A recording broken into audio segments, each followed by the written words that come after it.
crash. Yes, the plane is prepared for the air, duh, or else they wouldn't put the plane in the air. They also wouldn't put the plane in the air if it's not prepared for a crash. That's the whole point. Peter Piper picked a peck of pickled peppers. Come on, guys. Come on.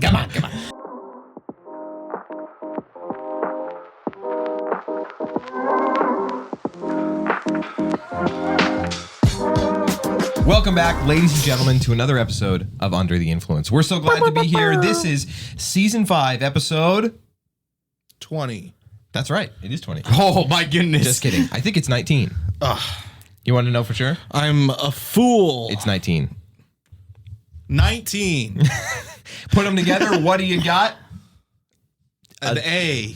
A triangle with a circle inside An of it. 8. No, I think, yeah. Like, An A? Like a capital A. But what about the 9? A capital A. Yeah, a capital A with a... No. Because it comes together.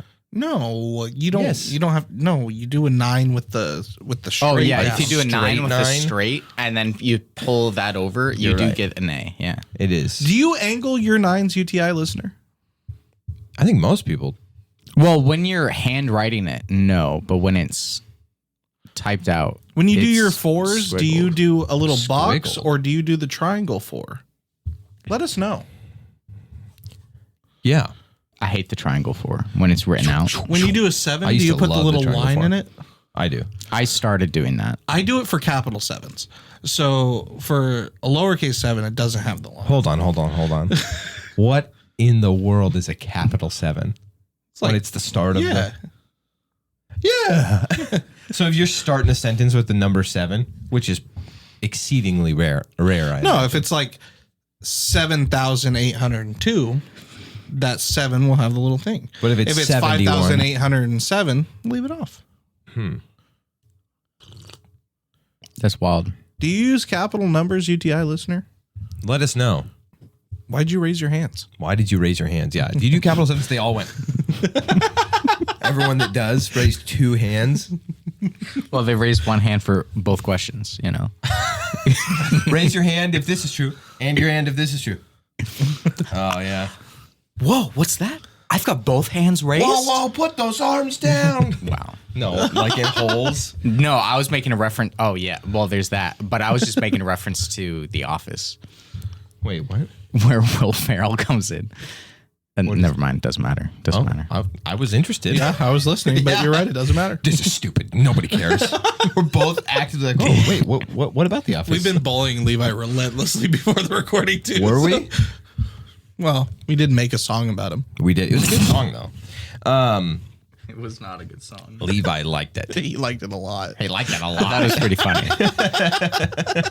Speaking of songs, we have a new patron. So, ways that you can get involved in this show if you enjoy it. We've got our Discord, discord.gg/Christian Influence. You can get involved in the ministry and community there. 2,800 people in that Discord. You can jump in and talk about this show if you go to the Under the Influence channel. You can get involved in our other podcast, get involved in our game events, maybe jump into a Gamer of Peace event. I don't know, right? But you can get involved in the ministry there. But also, if you enjoy this content and you want more bonus content, or you appreciate what this ministry is seeking to do, our mission, then you can support us over on Patreon. You can also support us on our donor box, which is at christianinfluence.net. But if you want the bonus content, and we have a whole library of it there, and there's more coming soon, then go to patreon.com/christianinfluence, and you can become a patron and get that extra exclusive content, and it supports the ministry. And we have a new patron, which is really cool. We just announced a new patron 2 weeks ago.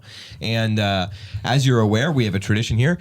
So thank you, and we want to shout you out. Thank you. Who wants to say it? Craig. Thank you, Craig. Thank you for becoming a patron of Christian Influence, for supporting the ministry. It means a lot to us. We really appreciate it. And we hope you enjoy that bonus content if you check it out. And now, as your special reward, your special shout out reward, these guys, as just like last time, these 2 guys have prepared a song for you.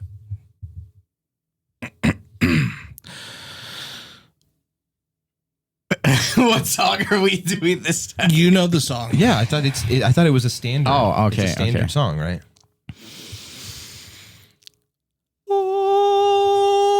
Of vain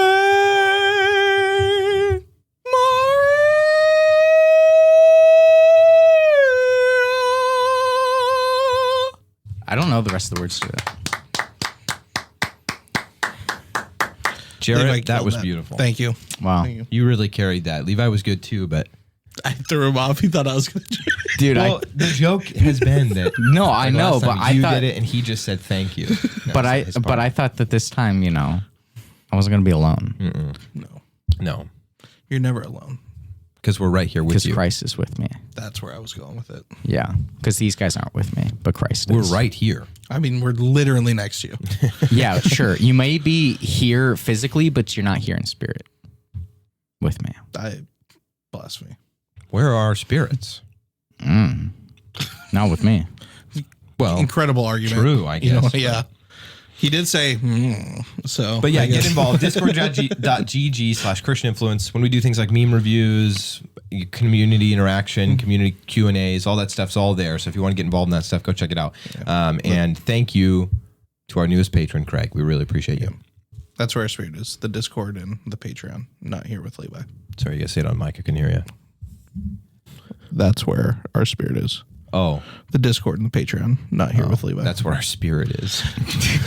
Also, we're coming up on the end of the season, and we have season exclusive sweatshirts. So if you want to get some swag from season 5 and celebrate season 5 with us, that's another way you can support the ministry. But all that out of the way, you can get that at ChristianInfluence.net. All that out of the way, let's move on. We want to real quick talk to you, the listener, about the state of this show. Basically, we've been experimenting a little bit, like what it looks like, how we do the show. And if you've been a long time listener or viewer, but back when it was just audio, it was mostly just like Jude, Levi, and I talking about whatever was on our mind. Maybe there was a subject matter that had come up at church, or something that was kind of going on in the culture, or in the just popular online, and we would talk about those things. And then we would just talk about things going on in our lives and stuff. That has kind of gone away a little bit. Now it's like every episode we're trying to think of a thing going on, online, or something that we can react to or talk about, and or we have a guest on and interview them. But then in addition to that, especially when we went to video, it was more of like a variety show. We really tried to have like segments. We want to hear from you, the listener, because we've been talking about like whether we like that or not, how we want things to look in season 6, and we're gonna have a meeting moving forward about that. But let us know. So this is just an open invitation. Let us know.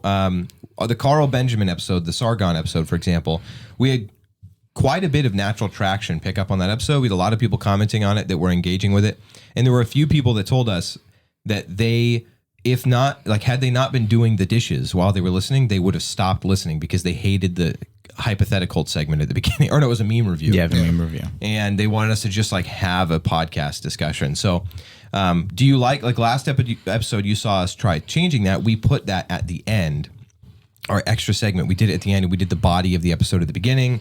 Let us know what you think. If you like when we have just segments just moving along and having kind of the body of the discussion just in the middle, or would you prefer us not even doing those segments, or maybe recording them as separate videos and then just having podcast, like a 35-minute discussion about Ninja or whatever's going on, and that be the podcast and the other things just be YouTube segments? I don't know. Let us know if you have any thoughts, or if you really like the way it is right now, just tell us, because technically the only feedback we've gotten has been this was trash, basically. And that's okay. Like, we want it to be better. So we try and make those big differences if there's going to be big differences in a season shift. And season 6 is coming up soon. So let us know what you think. This episode, I should have said this at the beginning, what you can expect from this episode, we're going to kind of just talk. This is going to kind of harken back to those early days, like we said a second ago. We've got some stuff going on in our lives that we want to talk a little bit about, some fun updates. We're going to talk a little bit about Marvel today, because a new Marvel movie just came out, so we can talk about that. So this one, I don't think we've got a real, we're not reacting to Ninja being a Christian or some big thing like that. This is just a podcast episode for the boys. For the boys. Boys being dudes. Just some boys being dudes. Dudes being boys. Back to the old living in the house days, sitting on the couch. I mean, I would say not guilty on the jury until, everybody says guilty. Oh, it's me? Just slowly. Oh, for the record, Shibs is gone. Today we got Joel in the producer seat. What do we call him? What do we call it? Yeah. The Bard? The Bard. That's right. Bard. We got the Bard in the Bard. hot seat out there. He's not even playing a bard anymore. The Bard seat. The Bard seat. Yeah. He's not playing a Bard anymore? No, he's playing a paladin now. Oh, in D&D. Yeah. How long did he play a Bard for? Jude's campaign. Oh, it was Jude's campaign. He was Yeah. Well, Dude, it was so funny. He was a changeling bard, and then we were casting one of our hunter. What did he say? He said maybe your standards are too high. so just so the audience knows what we're talking about, they were arguing earlier about whether Tootsie Rolls are good or not, And they're not. and Jaret was saying that they're trash. And my brother-in-law Jacob, who listeners should know, he was on the show. He made this cool sign for us back here. Shia LaBeouf moment from Transformers. Yeah. He made this cool sign. If you just look right there, he really likes the Tootsie Rolls. So Jaret, he doesn't have Jaret's number, and Jaret just texted him anonymously, Tootsie Rolls are trash. And he said, maybe your standards are too high. Oh, sorry. And in 2 weeks, he's going to find out. Yeah, if you would just be okay with trash, then you wouldn't think they're trash. Yeah, the candy that looks like deer poop is trash. I'm sorry. When was the last time you had one, though? Halloween. Because Because my kids are like, look at all this candy. I'm like, oh, Tootsie Rolls. Those were the best growing up. Let me get one of those. I'm like, yeah. this is trash. Yeah, I agree with you, and then I'll eat them and be like, yeah, but they're fine. Like, they're not so bad. No, they're absolute trash. They're up there with Dum Dums. See, I feel that same way, too, but like lately I've been eating Dum Dums every now and then. Not lately. Like I think Dum Dums are all right. I just think that they're Makes sense. all right, yeah. But they always, like, they sound... You know who likes Tootsie Rolls as well? Editor Tim. Tim, let us know. Put a little text on screen. Tim's gonna edit me to look like a fool. I'm gonna have a dunce cap on. Make Jaret look like a giant Tootsie Roll for us. There's gonna be some like article about Tootsie Rolls being ranked the #1 candy of all time forever. Yeah, but that's only because they sell them to other distributors as filler candy in their multi-packs. Because they're like, what if they were rated? It's literally a filler candy for lollipops. Yeah, what trash can we fill in this bag so that we can sell it for $2? Yeah, because it's a trash candy. My goodness. Well, it was always the worst part of Tootsie Pops. If it makes you feel any better, that same person was saying that likes Tootsie Rolls, you should see the way he eats Starburst. Does he not unwrap it first? He just pops them in his mouth, wrapper and all. Yeah, I knew it. Does he swallow the wrapper? I heard he likes because it's like when you chew it, the wrapper disappears. But I tried it. It takes away flavor though. Yeah, I think the point of it is it's like, well, it's not bad, but like, and it's so much, and it doesn't make a great enough difference that it is worth saving the time to unwrap it. You're right. Opinion. That makes so much sense. It's like when the candy just doesn't. But I feel it's just not that much difference in the wax paper coating. It's just you're right. That's exactly what I'm looking for when I'm like, you know what? I want a candy I'm going to enjoy. Let me not even unwrap it because it doesn't make that much of a difference. No, what I'm saying is he's saying it doesn't make a big enough difference. So then, like, to make it worth spending the time unwrapping it. That's the distinction. It's not that like, well, it's not that big of a difference. You know, it's like Starburst like also trash. If I, because sometimes they're annoying to unwrap. I think I'm trying to steel man Tim here. I'm pretty sure it's like, well, instead of wasting the time, if it was bad, then it would be worth unwrapping it. But he's like, it's not bad. It's neutral. And so I'll save the time and not worry about unwrapping and just pop it in my mouth and eat it. It's insanity. Let us know in the comments. Any of you guys eat Starburst that way? Not Tootsie Rolls. I feel that like might make the Tootsie Roll better, though. I feel like it just makes your candy last longer if you are unwrapping each one. Yeah, because it doesn't make the candy last longer. It does. You're just, you mean like a bag of candy? Yeah. Because you're spending time. And yeah, you're spending time, you know? Yeah, because like this is annoying and I don't want to do it again. Right? Is that what you mean? Like, I have some level of No, it's work. like peeling an orange. Yeah. Where an orange takes longer to eat than an apple. Yeah, but it's not taking longer to eat. Like you're spending time doing something. It just has more prep. So prep. if you're counting the time unwrapping it as time to eat, Well, you're not in a kitchen, It's the difference between the prep food. time and cooking. You're sitting there, and if you're like watching a movie or you're hanging out with friends, you want your food to last longer. So if you are individually unwrapping, it gets to last longer, and then that process of eating it. Yeah. The process of, eating it. Because when you go out to a restaurant to eat, there's also a lot of time spent talking, like spending time with your friends, drinking or whatever. That's like water, or other stuff. But that whole process, you're going out to dinner to made him defend himself by looking at you. Like, water. Tim, I know you're going to see this. He might. Unwrap your candy. All right. I think it's just Starburst. I think the point is he's like, the Starburst wrappers are not so bad. Starbursts are also trash. What? Trash. You are so wrong. Starbursts are one of the best. I think certain kinds are. They're better than Tootsie Rolls. You just have a problem then. I think that's what we're recognizing. Because like Starbursts are not trash. Trash. Pink Starburst, good.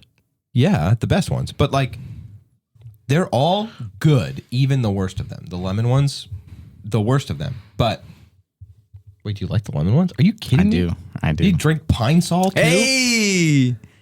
Dude, Pine Sol smells Joel, good, get though. on mic. Are you telling me lemon right now is the best Starburst? Lemon are easily top 3, dude. I mean, there are There's many, 4 but, of them. Never mind. Red is the worst, though. Red's awful.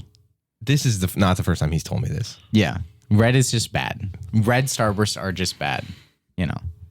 It's just... I'm so disappointed in you.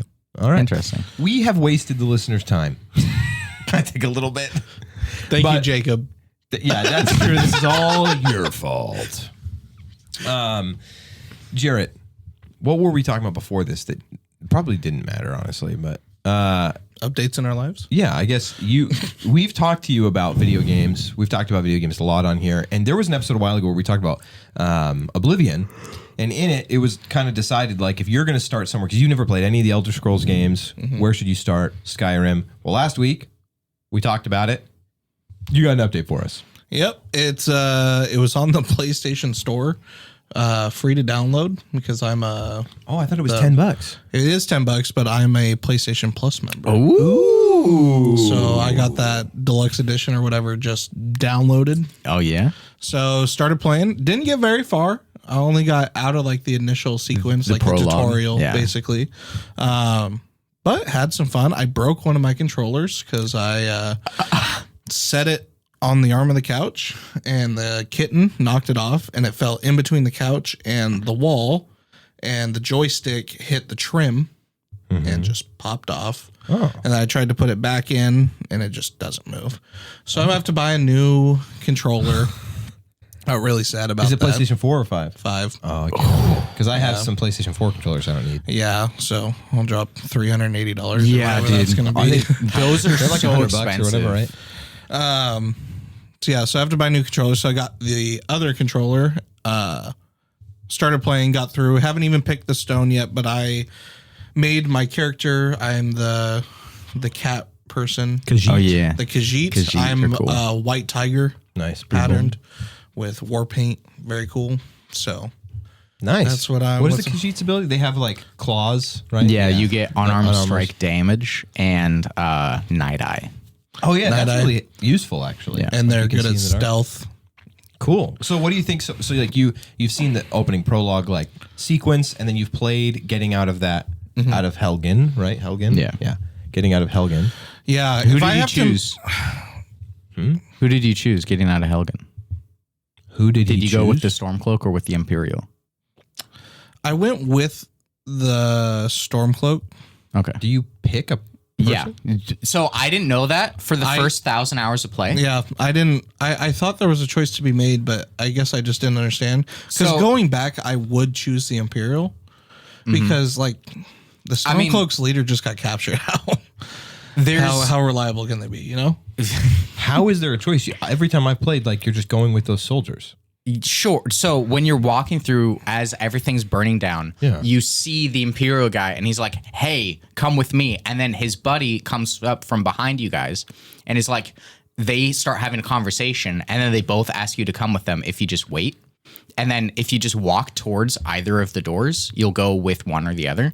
But it's his buddy, so his buddy wouldn't be a Stormcloak. No, they grew up together. They hate each other though, because one of them became an Imperial, one of them chose to become a Stormcloak. I don't remember there being like going two different ways. That's crazy. No, yeah. So I didn't know matter? about that for the first out. Yeah, I mean it does. If you go one way, you can get all of the Imperial gear. It is better for initial just free cash, because Imperial gear, it's weighs lighter, costs more, and you can actually get heavy armor from that playthrough. Whereas if you go the other way, you just gain like initial light Imperial armor, and then everything else is just horrible white cloak. Or Joel, did you know about this? What do you mean? Did you know that like in Helgen you can pick? Yeah. So but it with both the ends Imperial? the same. No, I went with the Stormcloak guy. Oh, okay. Because that's about the point that I broke my controller. Because I set it down to write a text, and then the cat crawled up from the side of the couch and then pulled the thing. It was a disaster. And then by the time I got it all fixed, I'm like, I'm just going to have to use the other controller. I looked up, and the guy's just standing next to the door. Because the Stormcloak's the guy in the blue. Yeah? Yeah. Yeah. So he's just standing by the door, and that's the way I'm looking. I'm like, I was with the soldier. I guess I'm supposed to go this way. And I just walked out. I just feel like every time I've played it, I've just seen one guy. And then going through there, like, I was like, this game is so trash. I'm moving so slow. I cannot possibly move any slower. What is happening? And then I realized that I'm carrying every item in the dungeon possible. Like, I have 14 sets of armor. I'm carrying 3 cooking pots. So then I just made a pantry and filled a room with everything I dropped. And then, then it was actually pretty fun. Yeah. Also, there's sprint. Did you know that? No. Yeah. Hey, how do you sprint? So pretty sure it's hold down, like click the left. No, joystick. that puts me into not that. It's the left bumper. Oh, I think I changed L1. mine to be the left. Because R1 is using special ability. Yeah, and clicking the left stick put an eye in the middle. Yeah, that makes you sneak. Makes you crouch. Yeah. And if there's the big eye, you're seen, and if it's a slit, then you're hidden. Yeah. So there's sprint. So what do you think? Like, I'm sure you've seen memes all the time, or like seen the meme, but the opening credits, basically, like the opening to it. Yeah, the cart ride. Yeah. Had you seen that before? Because like it's such a popular meme, or not? Yeah, I watched Jude do that. Oh, also, okay. when he would make new characters. So it wasn't like this magical moment, I mean, it's the first time that I actually paid attention and cared about it. So, Also, because before this last time, I didn't realize that was the leader of the Stormcloaks in the cart. Ulfric. There's one of the basic mods that you add into the game that that like everybody puts in, that for some reason there's people that hypothesize that it was just like they made a bee be actually rendered in as an actual physical object, but whatever happened, the cart hit something and then it just is like spinning behind the horse the entire time. So you're sitting there, you're looking at your buddy, and then all of a sudden everything just but everybody's heads are trying to still look at you, so they're just breaking their necks constantly. And then they're like, we're here. Yeah. Well, that's cool. I'm glad you're playing it. I hope you enjoy it. I will be giving updates on my let us Skyrim journey. But that's another thing. You know what? Maybe I'm glad I went with the Stormcloaks, because first of all, I was not on the list. You weren't on the list. I wasn't on the list. They didn't know my name. They or were anything. just gonna kill you. And they were like, what should we do with him? And they're like, kill him anyways. And I'm like, wait a minute. Wait a minute. So, you know what? I made the right choice. Maybe the Imperials aren't so great after all. Yeah. Yeah. Yeah. Do it. Yeah. I'm glad you're playing it. I hope you enjoy it. It's just an iconic game. It's really good, ton of fun, and it's kind of a rite of passage for gamers everywhere to try playing Skyrim. Yep. Only took to 27, but well, I think there's a lot of people that haven't played it. It's worth playing. I hope you get to finish it. And actually, you're somebody that I feel like whenever you play a game, you play it all the way through. yeah, which is good. I have to. It's a part of my autism or OCD, whatever I have. Okay. Whatever you have. Unless it's Assassin's Creed Shadows. Well, you have a limit. You have a limit. Something can be so absolute dog water that you're like, I'm not even gonna. It's the first Assassin's Creed game that I've been like, let's just stop playing that one. Because let me just uninstall this so I have room for something else. When we were living together, like I had my PlayStation out in the front, and you were just playing it from time to time. Then you're like, I'm gonna try this God of War game, and then you completed all of it. And I had never played all of it, and I was like, oh, I guess I should play all of it now. I still never have, but I just remember being like, he jumps into a game and he plays all of it, like, and then after that, every game I've seen you play, you've done the same thing. But no, I'm excited for you because the ending is cool. I think that like this ending of the story. Now the game you can play a ton of it because there's so many quest lines you can still go and do. But like the main quest line, I think the ending is really cool. It's fun. So I hope you enjoy it. Yep. See y'all in about 4,000 hours or whatever. It shouldn't take you that long. No. Yep. Any life update, Levi? You want to talk about? No. All right. I was going to mention. I don't think I brought it up in the podcast. Maybe just in passing. I think we brought it up slightly when Byron was on, but I just sent the check in, paid my way for Egypt. So congratulations. Yeah, I'm excited. It'll be really interesting, but I'm going to Egypt as part of the like what I did when I went to Orlando, like a global team of people in Go Game. I'm hope that I'm allowed to talk about this. I can't imagine I'm not, but yeah, it was fundraising for it, and all of that is done. People donated so that I could go, and just sent the check in yesterday, and yeah, it's going to be in November. I'm excited. I'm a little nervous about it, but that'll be pretty cool. So here on the podcast, I'll probably give an update. Hopefully, have some pictures of my time in Egypt, but more importantly, get to talk about the things that we're doing. It's like a big ministry conference, training and things like that within the Go Game community. Those you probably heard us talk about Go Game. It's the global ministry collective that put on that Multiply School thing that Levi went to, and we've done other things with them. Christian Influence is affiliated with Go Game, but I'm going because I got invited, which is pretty cool. And yeah, I don't really know a whole lot of what to expect, but my time in Orlando was worth it, and I didn't really know what to expect going into that too. So it was, I would imagine that this will be as well. But yeah, huge thanks to the people that helped sponsor the trip so that I can go. That was really generous of them. And, it's going to be, man, the flight is going to be... Not looking forward to that? No, man. I don't like flying, and I get so sick. And then I got the information. I think it's like 26 hours in the air or something like that. Just like such a long time. Like that, longer than a full day, or something like that. Just a ridiculous amount of time. And I saw, I don't know if this is just it glitching, but like I saw the flight path, and it's taking me over the top of the world. Well, that doesn't make sense. Like the Arctic? Yeah, doesn't that sound crazy? So you're like going to have to fly all the way underneath and then back over? Well, like... What do you mean over the top? Like, what does that mean? Like, are you just... Over the edge. You're going past the ice wall? You're going over the ice wall and then underneath? Or are you like going were around? you doing a flat earth bit too? Yeah, that was a flat earth bit. Okay. Yeah. No, I was being sincere. Like, I don't know. I didn't know that planes did that. Yeah. It makes it like sounds easier horrifying. a lot of the time.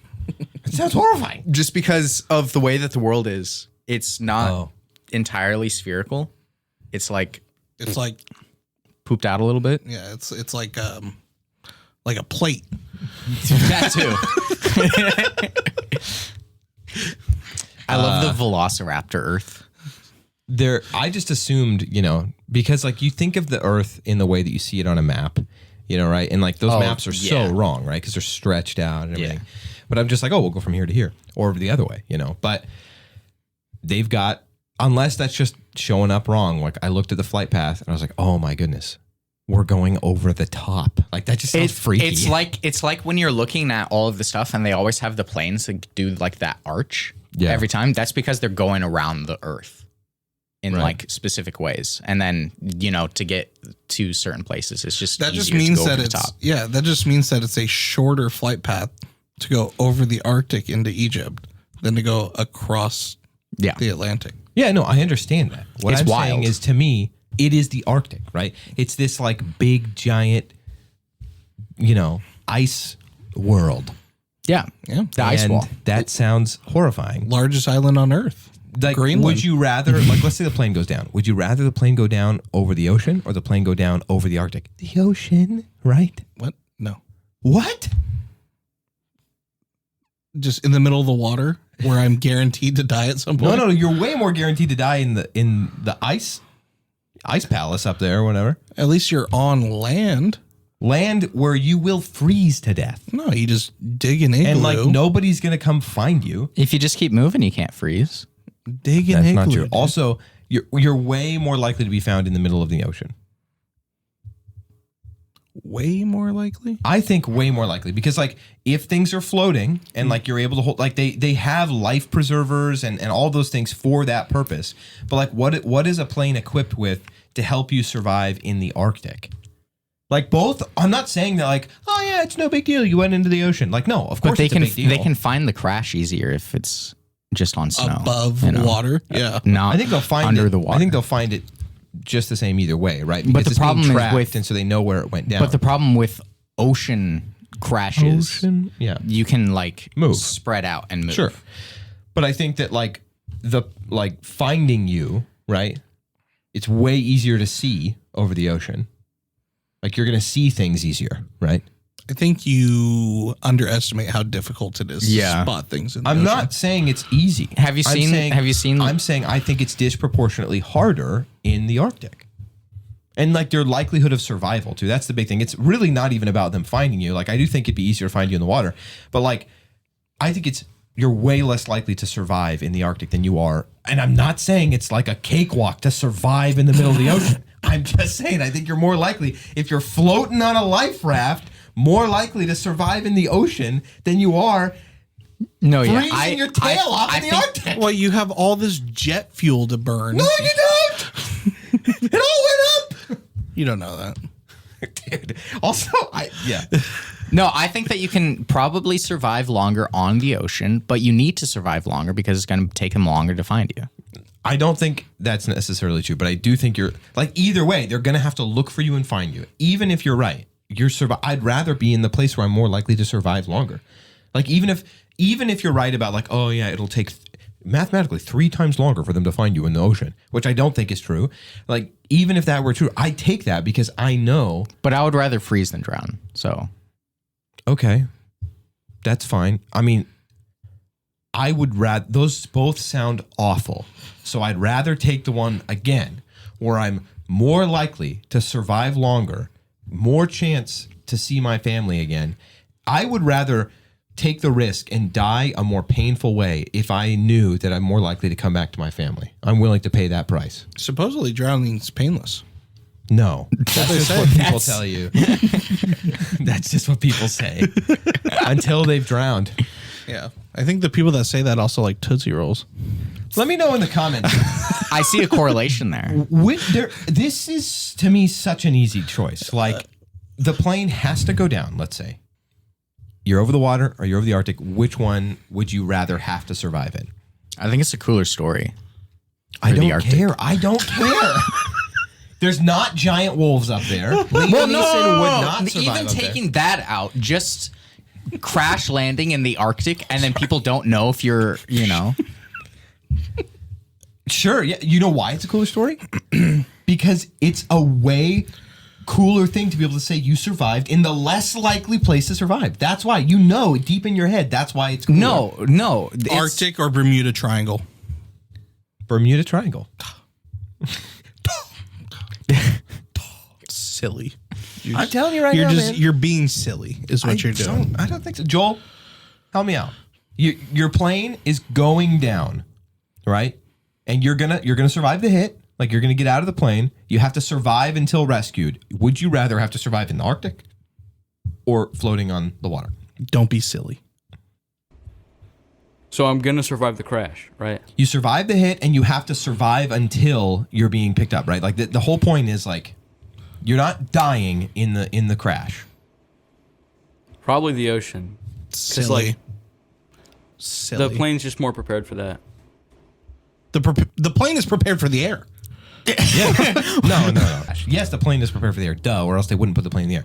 They also wouldn't put the plane in the air if it's not prepared for a crash. That's the whole point. Peter Piper picked a peck of pickled peppers. Come on, guys. Come on. You're being ridiculous. You're being ridiculous. The whole Because you're point was I'm wrong, going to Egypt but- and I'm flying over the Arctic apparently, and I'd rather fly over the ocean. Sue me, I guess. Don't sue us. No, go ahead. Sue Jerry I'd in rather. particular. That's why I said me, not us. Yeah. These guys. Don't sue us. No, do it. Go ahead. Go ahead. I'd gladly be sued over this issue. You heard it here first. Yeah, what are they going to do? What are they going to do? Sue you? How? We should put Jerry in the middle of a lake, and we can go to Mount Hood. Yeah. And I'm down for that, and dude. And we'll see You guys have to go to the top of Mount Hood. the peak. Yeah, that's where it's going to be coldest and the closest to what the Arctic is. Like, it still won't even be like what it is. But sure, if we're putting me in a lake that's obviously smaller than the ocean, put me in the middle of the lake and put you guys at the top of Mount Hood, and we just have the clothes on our backs and we'll see who survives longer. No, I 100 ChatGPT. No, I mean, ChatGPT couldn't even. he's be a high either right schooler or in the he's math hallucinating and agrees with Jerry. Yeah, you know? He's a hallucinating who? ChatGPT? ChatGPT is just going to hallucinate. He and couldn't even make be up high stats. schoolers in a math competition. He couldn't. Teens in a math Olympiad. I'm not asking you to Beat be expert. I'm just ChatGPT asking and you to be Gemini. objective. A plane goes down over the Arctic and another I like the little taps. over the ocean. Assuming, what are they called? Guests? Survivors. So yeah. Assuming Passengers. there are, thank you, passengers. Yeah, the passengers. Assuming the passengers Wait, but what about the survive flight Great attendant? Chris Pratt crash. We movie. don't. It doesn't matter. Assuming the passengers survive the crash, which one? The flight attendants are more likely to survive the crash, by the way, because their seats are faced the other way. So they're already locked into when the happens versus the rest of us plebeians that have to sit forward Well, why wouldn't they just change the direction of the seats then? because it makes less sense to be facing backwards when driving. Like it feels But we're weirder for people passengers. It's not driving. when flying. I said a plane goes down over the Arctic and another over the ocean. Assuming the passengers survive the crash, which environment is more likely to be survivable while awaiting a rescue? That sounded like an objective prompt. Yeah, unless it gives the wrong answer. Yeah. Morons. Morons. That's mean. I got Joel on that one too. What did he say? Oh, okay. It's breaking a boat down. The first thing it said was Arctic environment. I was like, no. Whoa, we Turn it won. up. All right, next topic. All right, next topic. No way. I'll take it on the chin. Arctic is relatively more survivable according to ChatGPT. It says, despite the brutal cold, the Arctic offers dry land and ice with shelter possibilities and potential for signaling, giving survivors better odds if they can manage exposure. Yeah, manage exposure and stay warm. In contrast, the open ocean is unrelenting. Exposure, dehydration, and visibility challenges significantly. I would have expected visibility to be worse in the Arctic. That baffles me. Challenges significantly lower survival chances. Would you like a breakdown based on specific survival scenarios? So Examples: time until rescue, availability of gear, or season. So have you seen If I could orange justice, I would do it right now. Do it.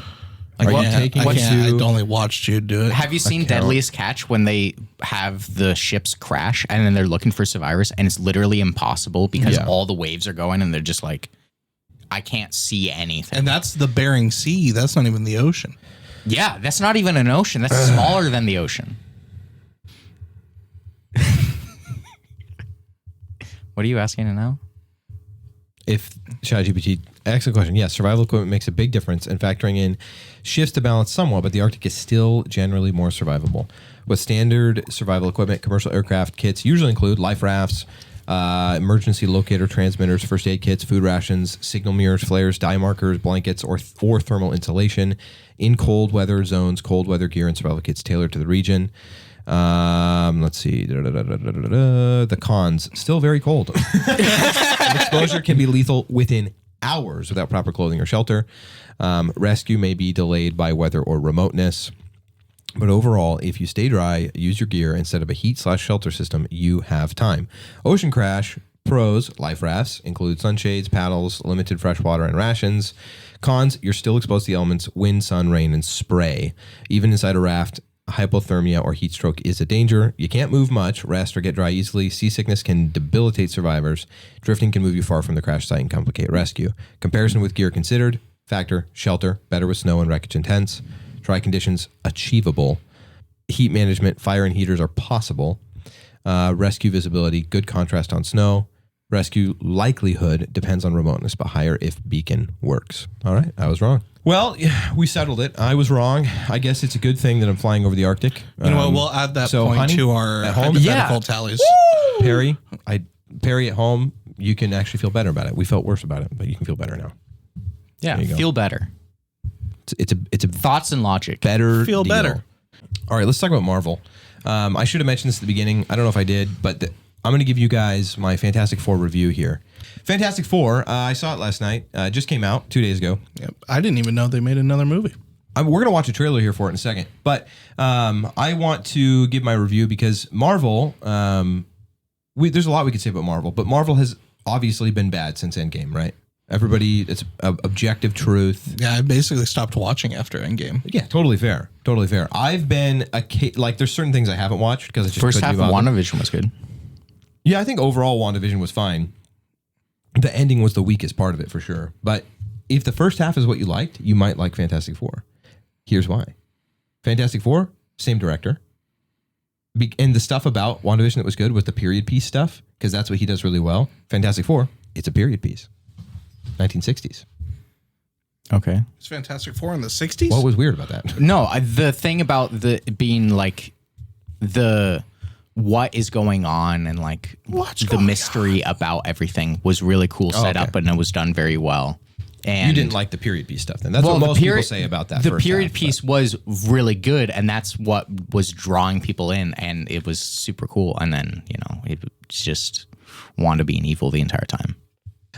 Yeah, Marvel's been bad. Like, there's been things here and there that are cool, like projects that have some interesting things in it. I thought Spider-Man was pretty good. It's not as good rewatching, but like it was pretty good. So there's been redeeming qualities to this saga or whatever, the multiverse saga. But the multiverse, so overstayed its welcome. Like the whole thing, it's so tiresome. Every story being multiverse. What? You disagree? No, I agree. I feel like there's no fear of finality. Sure. And I feel like that takes away a lot. 100%. Yeah. Because now it's like, well, they could just pull a one from a different universe. Yeah. Like the thing that there are, but also it doesn't make any sense because they all keep changing what the rules are. Like every single one does. You think so? I mean, of the ones that I've seen. How so? Because you can't pull anyone from any other universe because according to multiverse, MOM, if you put anyone into another universe, then the entire thing explodes. Not true. But when you're going between universes, they start to edge closer to one another, right? To do something called an incursion, right? Yeah, they have an incursion event where it destroys. Not right away though, but it takes a long time. Yeah, sure, it takes time, but it happens, and you have a character that all she does is hop between universes. So wherever she goes to, it's just a death sentence for that universe. Oh, you're talking about? I like Deadpool and Wolverine. America Chavez. Yeah, America Chaves. Yeah, so wait, how does that not make sense? Because like you've got the timelines thing where what's the difference between a timeline and a multiverse? Well, it's, the same thing, but you have people jumping around to all of these different times. And it's if they stay there is the point, right? When they go from one to the other and they stay there, then it starts pulling them. But if they go back, then it stops.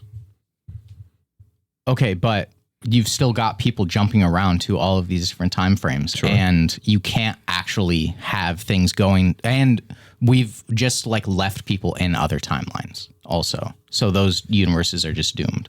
No, that's the point. So in that movie, they talk about how there's these incursions that are going to happen, right? If people don't go back to their universes and they're pulling them together, and that's an issue, right? That's going to be the big deal in the next movie because they're wrapping up the multiverse saga with all these incursions are happening. And so they have to stop it, right? That's the next Avengers movie. But the whole point is that if they go back, it's not a big deal. Avengers Incursion is going to be sick. I think it's called Doomsday. Oh. But Avengers Incursion. That would be cool.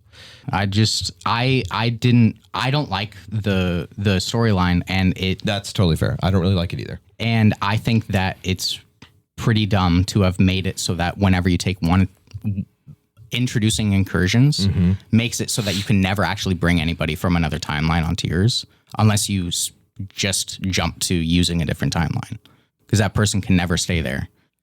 What do you mean jump to using another timeline? Because like you could never have any character come back or from something else and stay there or have any interaction between other things unless they have to go back to their own. Yeah, I actually think that's a good thing if that's the rule, because then that helps mitigate the thing that Jaret was saying that we don't like, which is where like in the timeline, like the main timeline we're watching, death doesn't feel final because you can just pull anyone from anywhere. But then it's like, well, but no, if the whole point is that they're trying to cheat death and it's lazy writing to just cheat death, right? Because then you can just bring people back. There's another version. We'll just bring another one in, right? It's lazy on both cases, right? Like it's cheating death here. And so the in-universe explanation is because like from a writing perspective, you just cheated the death. You cheated the audience out of what was this final feeling. And you're basically giving them something for just like dopamine hits. So they have their person back, but it cheapens the story, right? We all agree on that.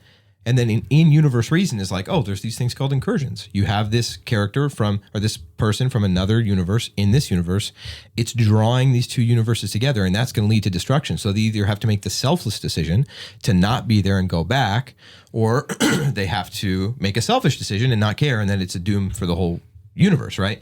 Like that, I think, is a narrative plot point that mitigates the issue of the cheapness of death. Sure. We've been talking about this way longer than I thought we would. Yeah. I'm trying to steel man their perspective, like from the movies, while also willing to admit, I don't really like the movies. Like, I think that the multiverse thing, it's old and like it was fun. It's been like half a decade of multiverse. Yeah. And it's like, because it does feel cheap often, because the way they're often using it is main timeline, movies taking place in the main timeline. Yeah. And then characters coming in and out. And it's just like, okay. If it pays off in this next movie, I'll take it all back. Sure, I think they're I think they can make it, like, they might not be able to make those movies good by it paying off, but they could like wrap it up in a nice bow. And I think that's what they're trying to do, because they've heard like they realize that people hate it. The taste has been soured on Marvel. So I think they're trying to. They can't just. It would be bad, like you were saying, if they just left it all, right? Even though it's bad, if they were just like, hey, we're not going to resolve any of that, and they just started over. So I think they're trying to wrap it up. The multiverse will be done with these Avengers movies that are coming out. And then they're moving on to like another consistent timeline, is my understanding. In the comics, what happens is like you have all these different universes, different timelines, and they're crashing together. And the only thing that works to save them all is to recreate a new universe. And it's a single universe with characters from each timeline existing as if they always existed together. I don't know if that's what they'll do. I'm guessing it probably will be, so that they can get their X-Men and Fantastic Four. The whole reason I brought up the multiverse was to say, I don't really like the way every movie has just been, how can the multiverse be used as a plot point in this 616 timeline, like the main timeline? Like in Spider-Man, it's like, we couldn't have just had a Spider-Man movie. It had to be a Spider-Man movie where the multiverse is affecting Spider-Man. We couldn't have a Doctor Strange movie. It was a Doctor Strange movie where the multiverse, like, it would have been great if just the ones that maybe made sense to get the multiverse involved, but it just seemed like it was in every single one, right? Mm-hmm. The cool thing about Fantastic Four is, like, when you introduce the idea of the multiverse, it's kind of fun to think like, well, you could have these really unique stories that take place in their own universes, right? This movie is like, what if the Fantastic Four were the only heroes that exist in that world? They're not in a world full of superheroes. And it's this retro 1960s future world where like they have future tech, but it's all kind of like Fallout, right? Like retro 1960s tech. And you can have stakes for this world, and it's not the main timeline, but it does, because it's during the multiverse, like it has some stuff that matters for the rest of the universes or whatever, because it probably will. But that was, to me, it made it unique in like a saga where we've had all these movies where it's like the multiverse is just being thrown in, like sprinkled on top of a main timeline movie. Instead, they're like, oh, let's just go to a cool, like, let's make something artistic and interesting and cool, because it's set in a different universe. Like, that sounds awesome. And so my point was just to say, in a multiverse saga, this movie takes place in it, and that wasn't the antagonist basically wasn't the existence of the multiverse. I really appreciated that. That was my whole point. Yeah. Where having the stakes, in a cool way. Having the stakes being lower than actually just destroying every single universe. Yeah, world destruction stakes still, of course, because it's a superhero. But that's brought down. Yeah, that's been brought down from that all timelines across all, which is going to probably be how all this ends, right, with the next Avengers movie. But I just thought it was unique because it was like I imagine the director was like, oh, you want me to make a Fantastic Four movie? And it's taking place during all this multiverse stuff. So what if I made this cool world, right? Because the world that the main timeline is in is basically our world with superheroes. But he's like, what if there was a world where it's all cool, retro, futuristic 1960s vibe? And like, oh, I can do that because we can tell stories that involve other universes. Oh, wait, not involve other universes. It's in a different, it's like totally contained. And I thought that was very cool. Because now, and I think I wish it was more of that, like things like that, and then bringing them all together. Because that's what the comics were then. It was like you had totally different storylines coming together rather than just the main one with other ones like getting sprinkled in all the time.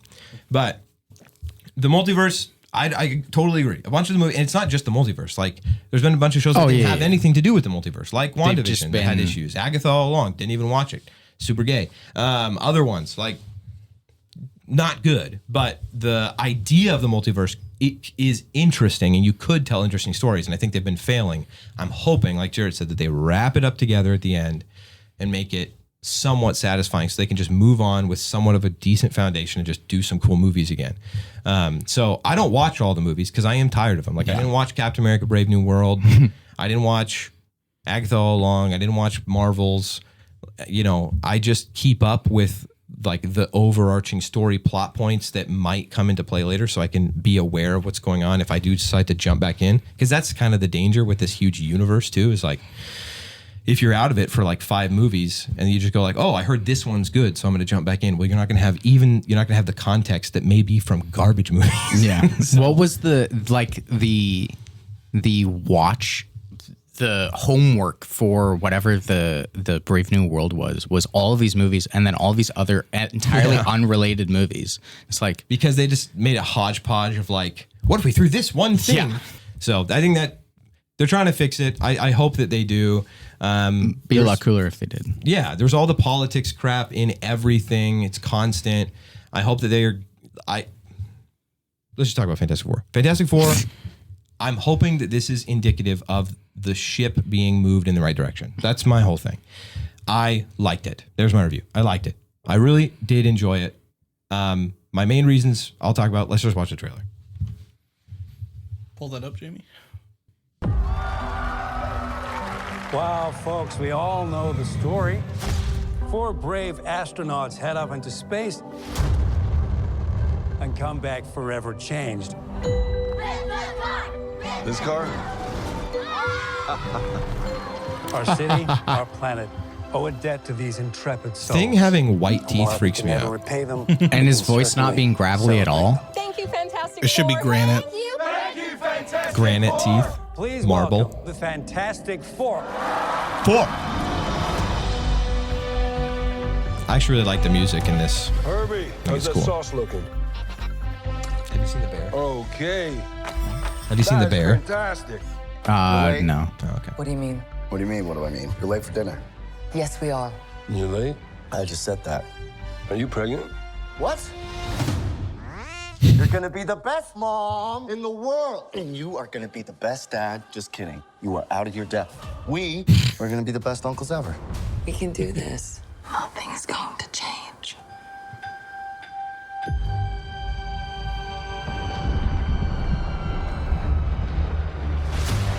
Why did she say it? Yeah, I know. I was just thinking, if she hadn't said that. Yes, we are. Your planet is now marked for death.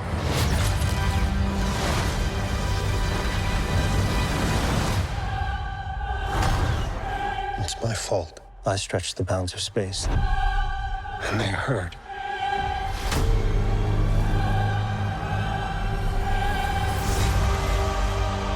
Are we safe? I don't know. There's not enough time. I'm not giving up. We will face this together. We will fight it together.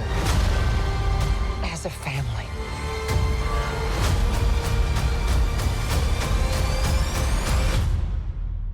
Has to be us. That scene is cool, where he does the context to it. We will protect you. They said the thing.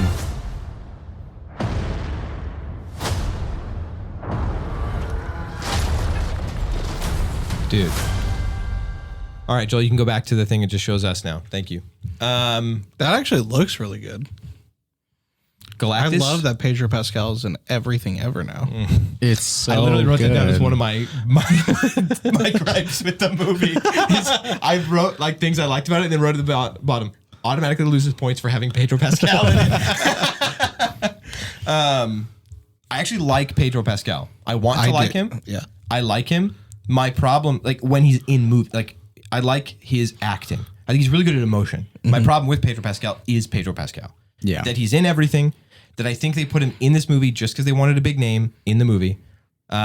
He doesn't really fit the description of Reed Richards. I think that, like, is he a good actor? They put a good actor in there. But when you watch the movie, I didn't feel like I was watching the movie and being like, when he's on screen, like I'm watching Reed Richards. It felt like I'm just watching Pedro Pascal, who's a relatively likable face, like in a movie, not so much everywhere else. He's so weird. Yeah. He's such a weird guy.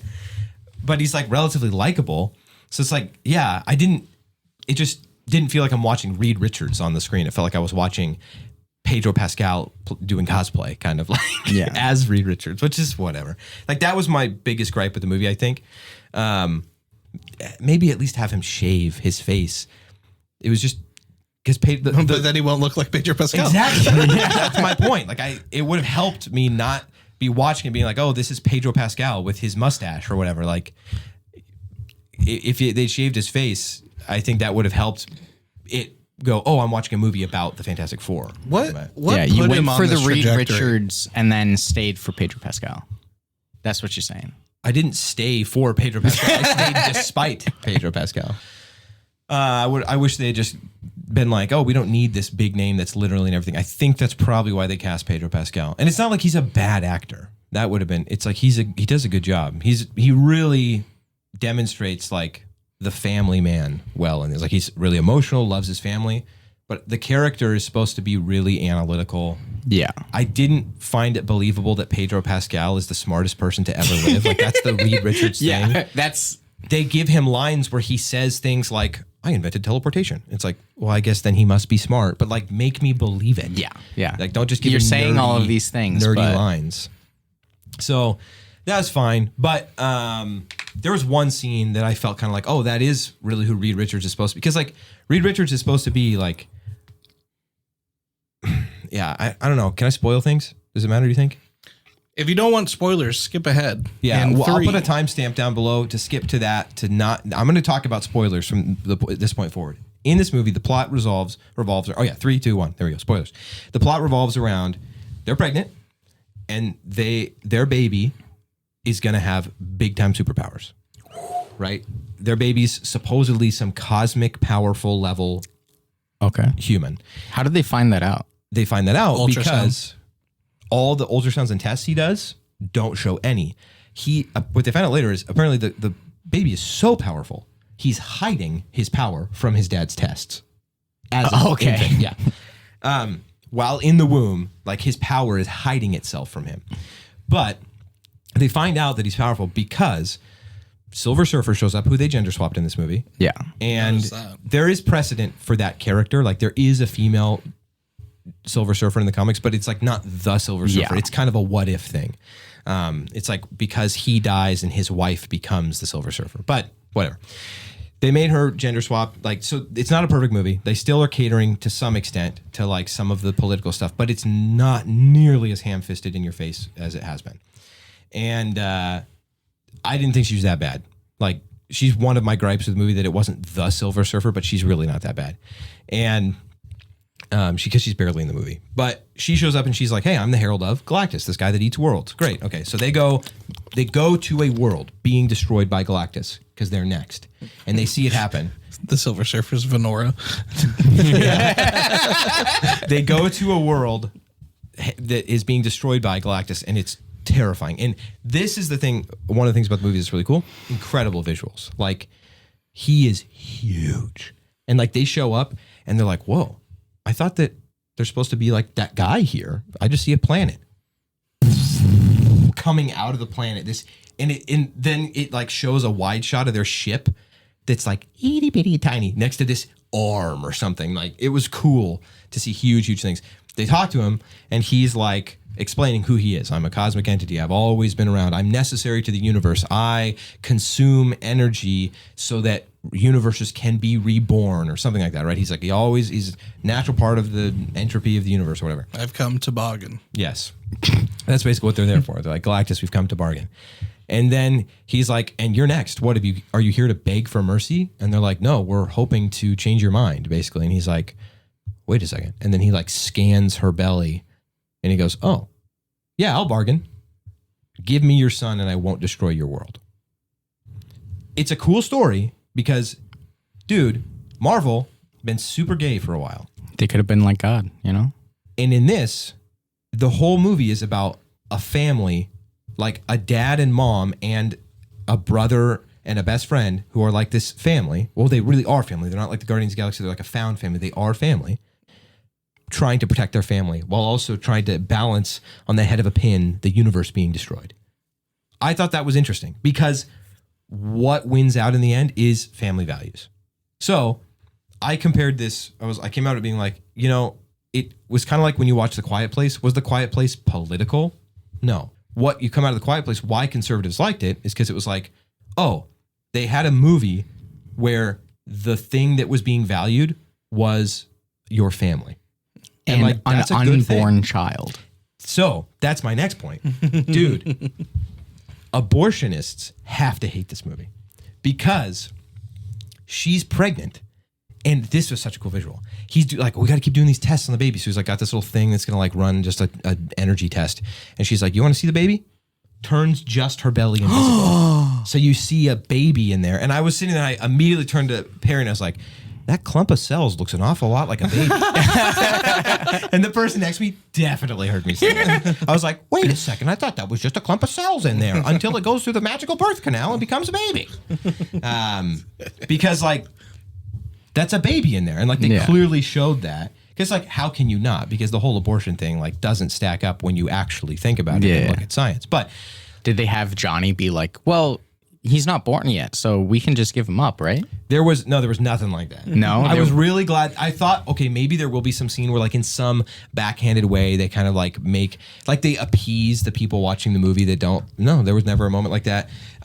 There is have like an unplanned parenthood in the back or something. No. It was just about, hey, we're having a baby. We want to have a baby. The baby wasn't planned.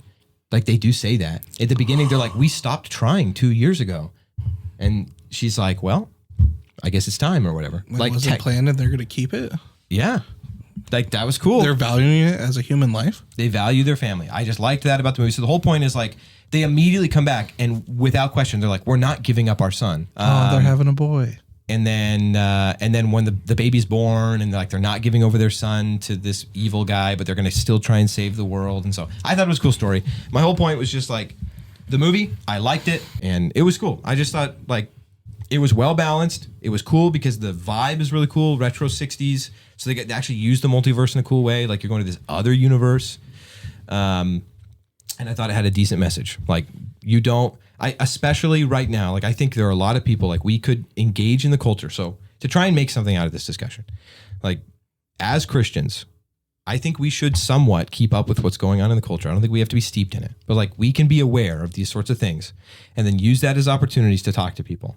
And when I was getting my hair cut yesterday, and we were talking about how like movies he likes, and he knows that I'm a youth pastor, and I was talking about movies I like, and he was like, oh, I would have expected you to see this one because it's really churchy. And he's like, oh, you probably haven't seen this one because it's not.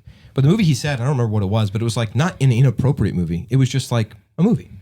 And he's like, yeah, but it's not very churchy, so it doesn't have, not everything in it is totally appropriate. I'm like, that's okay. You know, like I'm not gonna watch movies that are gratuitously disgusting, but like I could watch that and not be like, oh, I'm not a Christian anymore, you know? Like I could watch, oh, this person used a bad word. Well, that doesn't mean that I have to, you know? And he was like, oh, okay, that's a good perspective. I was like, yeah, I do avoid certain things, but it doesn't mean that like I can only watch movies made by the Church of Latter-day Saints or like whatever, like a cult, right? Yeah. And we had a good conversation about it. And then we were talking about how movies that aren't even made by Christians, but they can get it right still. Like movies can have gospel illustrations in them. And me as a Christian, like I can point to those and say like, hey, you like this story and you think it's a good, like valuable point being made by the story. Well, God says that is good. And the best version of that is Jesus, right? So in this, I liked that finally out of a Marvel movie, the lesson in it is like, no, we're not compromising our child for what we want personally.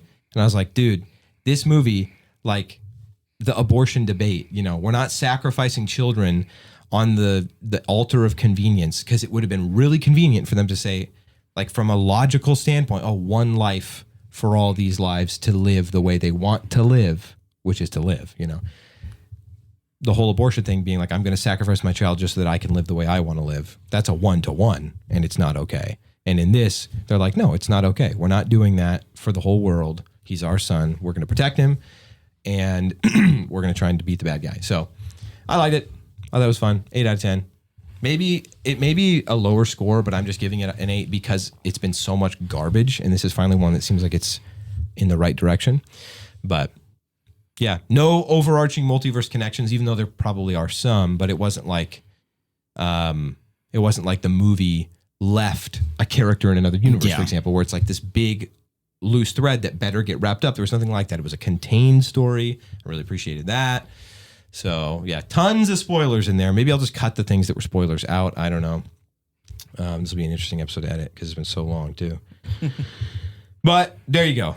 Long diatribe about Fantastic Four. I liked it. It's worth watching. Doesn't mean you have to go to the theater. We don't really like to go to the theater very often. It's expensive, but there's a budget theater here in town, and it was date night, so we went and saw it. You got Northern Lights? Yeah. Northern Lights, because you can get food too. Super good. It's great. So there you go. Marvel. It's been a pile of refuse for a long time. What is that guy saying? Holes. We watched that at the movie night with the youth group recently. He's like, well, that's true. No, I thought it was so funny. The guy in Holes is like, smells like puke from a mule been ruminating on asparagus for 2 weeks. Smells like donkey barfed on a pile of dog feet or something. I don't know, something funny. That's been Marvel for a while, right? Like there's just nuggets here and there. We're like, that's an interesting idea, but it's full. It's surrounded by barf. Well, this one, sure, maybe there's a couple like moments where I was like, whatever. But the whole movie as a whole, I really enjoyed it. And the worst thing to me, the worst offense, the thing I walked away not really liking is like, they just put Pedro Pascal in it because he's Pedro Pascal, probably. Whatever. And they gender swapped one character. All right. But she's not a pivotal character, in my opinion. Ooh, a lot of fans are going to hate me for saying that. Yeah. The Silver Surfer, he is very pivotal, but she in this case. Yeah. Yeah. So there you go. There's my thoughts. I think it's worth watching. Awesome. It was fun. Cool. And it was cool in theaters because of the huge spectacle of the space stuff. Whoa. It got really cold in here. It was getting hot the whole episode because it's getting later in the day. This studio gets real hot, but it got ice cold in here. You see that? I did.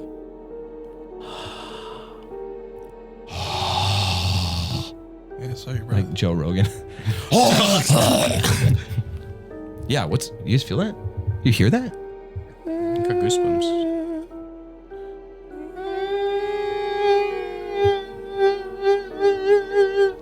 Is there a fly in here? No, I think it's Frank.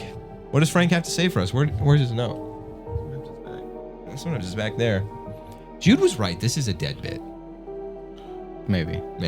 But, Frank is dead. What is this?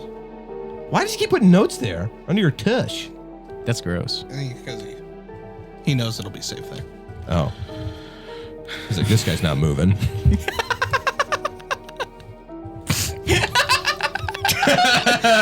What? He said, life Life is a highway. I want to ride it because I'm dead. I get it. Life. It's a highway. Life is a highway. Like you said, he's dead. So it is a dead bit. Man, how'd you know that's what he wrote? You wrote this one, didn't you? No. That's pretty funny. Frank wrote that one. How dare you? Frank writes them all. Sorry, my bad. I like you sang it well. Thank I want to you. write it because I'm dead. Yeah. You threw a little twang on there. Pew. Oh, perfect place to land. All right. Well, I hope that episode mattered to you. I enjoyed the boys ep. Yeah, it was just fun, us talking about what's going on. Levi and I arguing about the multiverse. For far too long. For far too long. Far too long. Me just trying to understand Just like what the he was multiverse itself gone on far saying. too long. That was the point. That was the point. We were illustrating. We did that on purpose. You hated listening how long that went on.